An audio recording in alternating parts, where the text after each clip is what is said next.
His father was watching a football game, some rerun from the night before. There was a glass filled with orange liquid next to him. He turned and gestured at the screen. "Don't tell me the score." That made Dan smile. No big welcome. He held up the bag containing cider bottles, the usual admission price. "Usual place? As long as they can't see them, the staff don't mind. Except when you've had too much and you get angry over something." He waved his good hand in dismissal. His other was curled up like a claw and rested in his lap. "I'm calming down as I get older. What brings you here?" "Just passing." "You always say that. You can admit you like to spend a bit of time with your old man." And he cackled.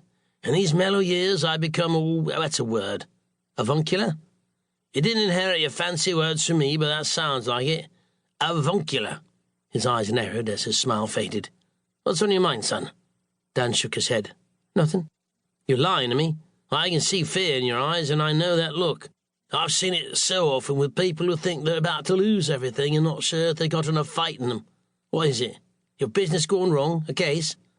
Dan wondered whether his father was the man to confide in about the threat with the knife, but as he thought about what to say, he realized that he hadn't ended up here by accident.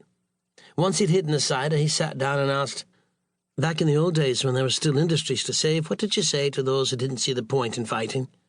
"I told them that it's not about the size of the fight or whether you'll win, but about how you'll feel if you just give in and let them win." "Whatever the risk." "Exactly that. The people I used to stand alongside often had nothing to lose. The factories were going to close anyway, or the pay rises were never going to happen. During the miners' strike, do you think we ever really thought we would win? Not a chance. But it meant we could look our children and grandchildren in the eye, when they had no future, no community, and say that we did our best. It's always better to fight and lose than just accept the loss." Dan smiled.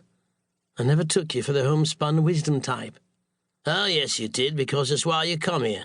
You're bloody-minded, won't admit a weakness. You get that from me, I suppose, but at least it means you can learn from my mistakes." "And what mistakes have you made?" "I regret the fights I didn't have more than the ones I did." "What if it feels dangerous?" "When you win, those are the fights that feel the best of all." Dan stood and patted his father on his shoulder. "Thank you. Not staying for the game?" He pointed at the television. "I know the score." His father winked. "Thanks to the cider. All I've got is my memories and you. The least I can do is share what I have." That closed Dan's throat and made him swallow. He went for the door, needing to get outside. Just as he got there, his father shouted out, "Just be careful." Dan shouted back, as always, before returning to the corridor, the warmth even more cloying than before. Mayfield Avenue was a long street of red brick semi-detached houses with bay windows and brick walls that protected small front gardens, roses round many of the porches. There were no cars on the street, the driveways wide enough to accommodate them, all safely behind gates. One side backed onto a street of identical houses, whereas the other had the rugby fields behind it, green and open, the white posts visible behind. As she approached number 15, Jayne saw how it was different from the rest. At the end of every driveway there was a garage.